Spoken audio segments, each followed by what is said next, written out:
So the big question, is the stock market going up or is it going down?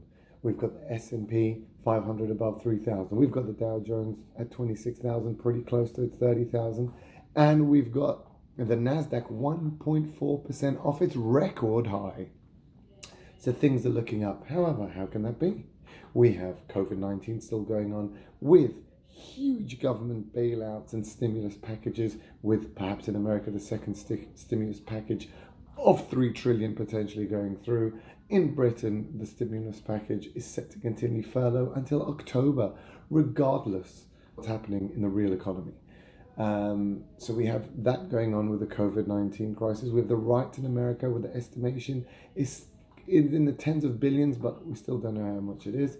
Yet the stock market is still going up. So people would say, things are looking good. However, let's dig a bit deeper.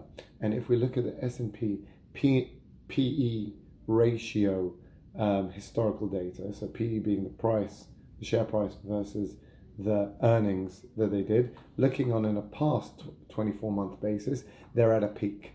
Meaning that, they're at a historical peak, not a record, but at a peak, a very high peak. Looking at the forward 24 months, so how much do we think the companies are going to make in the next 12 months, the next year?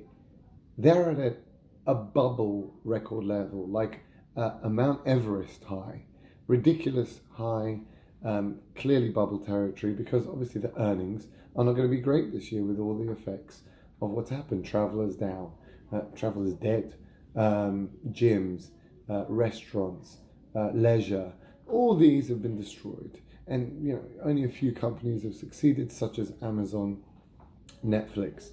And these are, by the way, the main stocks that have risen. So if we compare the American stock market to all other indices, the US stock market is far more positive than all the other indices that really are not doing much. So let's look at the American stock market. It's basically the FANGs, which is Facebook, Apple, Alphabet, which is Google, Netflix, and I'll put Tesla there as well, and obviously Amazon.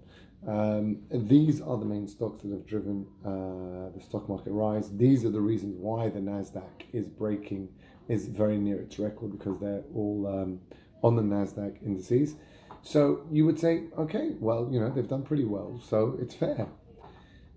Amazon is traded at 120 PE ratio. 120. Okay, let's put that into context. Normal PE ratio for the whole S&P is 25 at the moment. Historically, it's 13. So we're already in bubble territory for all the other 500 companies. But specifically Amazon and Apple and the ones we discussed, the FANGs, Amazon being the most crazy, it's at 120. Do we really think Amazon is going to recoup that 120? No, it won't. It will never get to close that distance. So, the earnings will be as if it's 25. It's not going to happen, right? It can't happen, because the only reason Amazon succeeds is because it's cheap. And if you increase prices, people will go somewhere else, which is pretty much the same as all other tech stocks. So, they'll never break down that barrier. So it's very, very inflated, very highly inflated. However, we have the Fed, and the all-saving Fed will come to the rescue and has pumped $2 trillion already into the stock market by QE, and also by buying corporate bonds, which supports the corporations and means they won't fall. They won't go into bankruptcy. So through these two measures of QE, buying up corporate bonds, the Fed is essentially backstopping the entire stock market, which makes me say buy.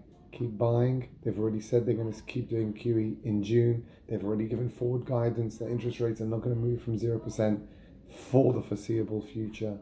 So I think until November, you're a good go to keep buying the stock market. Thanks.